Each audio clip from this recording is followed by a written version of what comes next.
जय एकादशी माता। आज की वीडियो में हम जानेंगे कि एकादशी माता की उत्पत्ति कैसे हुई। युधिष्ठिर ने पूछा, भगवान पूर्णमयी एकादशी तिथि कैसे उत्पन्न हुई, इस संसार में क्यों पवित्र मानी गई तथा देवताओं को कैसे प्रिय हुई। श्री भगवान बोले, कुंती नंदन, प्राचीन समय की बात है। सतयुग में मूर नामक दानव रहता था। वह बड़ा ही अद्भुत, अत्यंत रौद्र तथा संपूर्ण देवताओं के लिए भयंकर था। उस काल रूपधारी दुरात्मा महाअसुर ने इंद्र को भी जीत लिया था। संपूर्ण देवता उससे परास्त होकर स्वर्ग से निकाले जा चुके थे और शंकित तथा भयभीत होकर पृथ्वी पर विचरण कर रहे थे। एक दिन सब देवता महादेव जी के पास गए। वहां इंद्र ने भगवान शिव के आगे सारा हाल कह सुनाया। इंद्र बोले, महेश्वर, ये देवता स्वर्ग लोक से भ्रष्ट होकर पृथ्वी पर विचर रहे हैं। मनुष्यों में रहकर इनकी शोभा नहीं होती। देव, कोई उपाय बताइए। देवता किसका सहारा लें।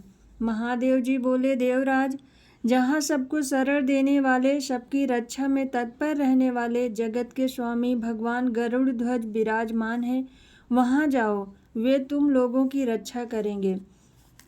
भगवान श्री कृष्ण कहते हैं, युधिष्ठिर, महादेव जी की बात सुनकर परम बुद्धिमान देवराज इंद्र संपूर्ण देवताओं के साथ वहां गए। वहां गदाधर क्षीर सागर के जल में सो रहे थे। उनका दर्शन करके इंद्र ने हाथ जोड़कर स्तुति आरंभ की।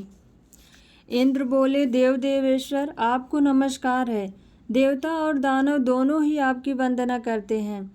पुंडरीकाक्ष, आप दैत्यों के शत्रु हैं। मधुसूदन, हम लोगों की रक्षा कीजिए। जगन्नाथ, संपूर्ण देवता मूर नामक दानव से भयभीत होकर आपकी शरण में आए हैं।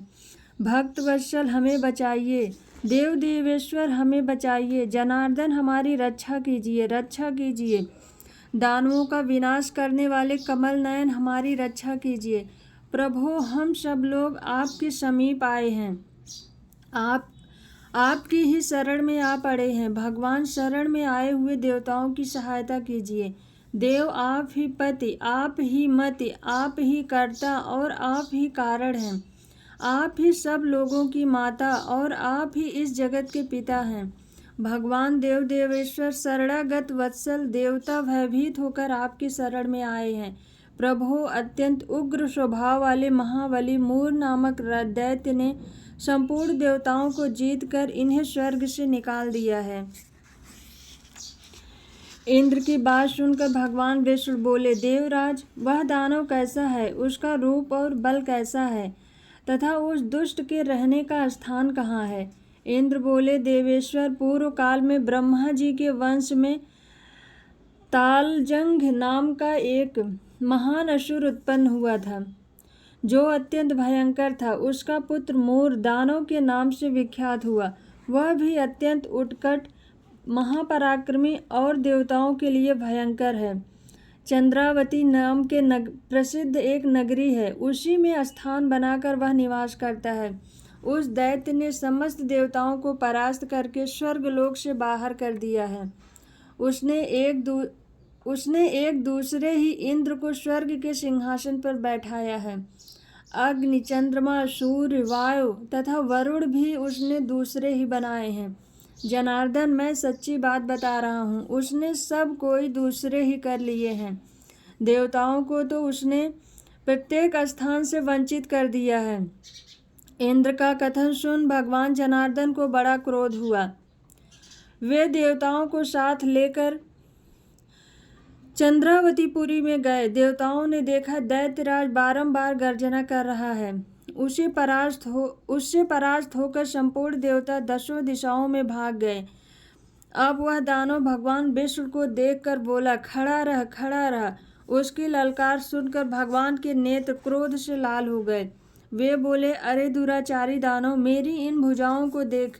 यह कहकर श्री विष्णु ने अपने दिव्य बाणों से सामने आए हुए दुष्ट दानवों को मारना आरंभ किया। दानव भय से विह्वल हो उठे। पांडुनंदन, तत्पश्चात श्री विष्णु ने दैत्य सेना पर चक्र का प्रहार किया। उससे छिन्न भिन्न होकर सैकड़ों योद्धा मौत के मुख में चले गए।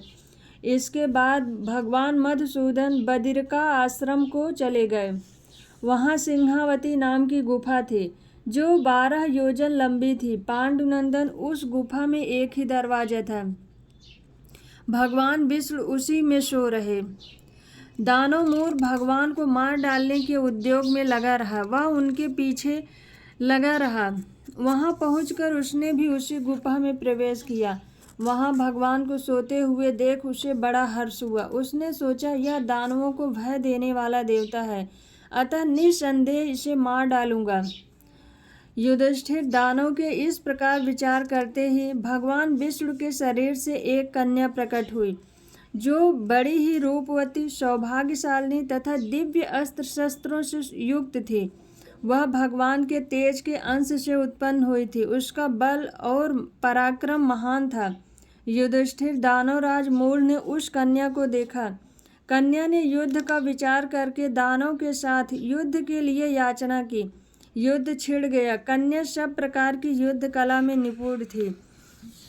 वह मूर महान असुर उसके हुंकार मात्र से राख का ढेर हो गया।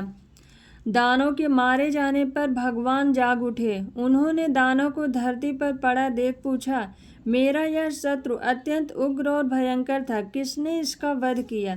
कन्या बोली, स्वामिन, आपके ही प्रसाद से मैंने इस महादैत्य का वध किया है।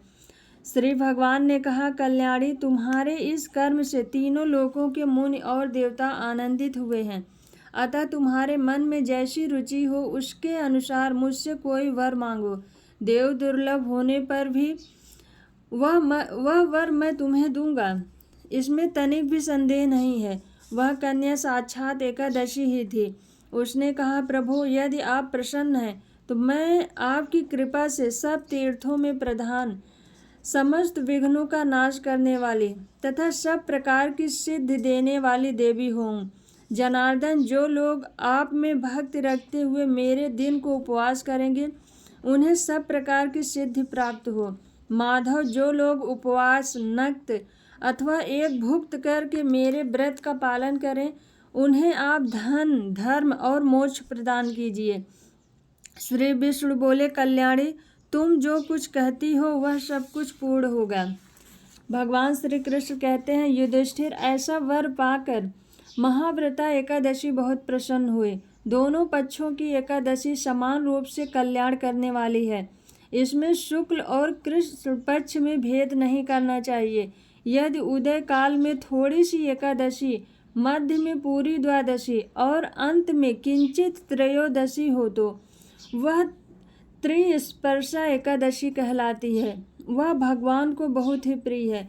यदि एक त्रिस्पर्शा एकादशी को उपवास कर लिया जाए तो 1 सहस्त्र एकादशी व्रतों का फल प्राप्त होता है तथा इसी प्रकार द्वादशी में पारण करने पर सहस्त्र गुना फल माना गया है। अष्टमी एकादशी, षष्ठी, तृतीया और चतुर्दशी ये यदि पूर्व तिथि से विद्ध हों तो उनमें व्रत नहीं करना चाहिए। परिवर्तनी तिथि से युक्त होने पर भी इसमें उपवास का विधान है।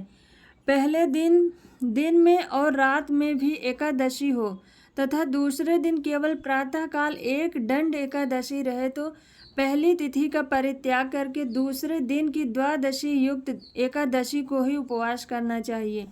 यह विधि मैंने दोनों पक्षों की एकादशी के लिए बताई है। जो मनुष्य एकादशी को उपवास करता है वह वैकुंठ धाम में, जहाँ साक्षात भगवान गरुड़ ध्वज विराजमान है, वहाँ मृत्यु के उपरांत जाता है। जो मानव हर समय एकादशी के महात्म्य का पाठ करता है उसे सहस्त्र गोदानों के पुण्य का फल प्राप्त होता है। जो दिन या रात में भक्ति पूर्वक इस महात्म्य का श्रवण करते हैं वे निस्संदेह ब्रह्म हत्या आदि पापों से मुक्त हो जाते हैं। एकादशी के समान पाप नाशक व्रत दूसरा कोई नहीं है। बोलो एकादशी माता की जय। श्री नारायण की जय।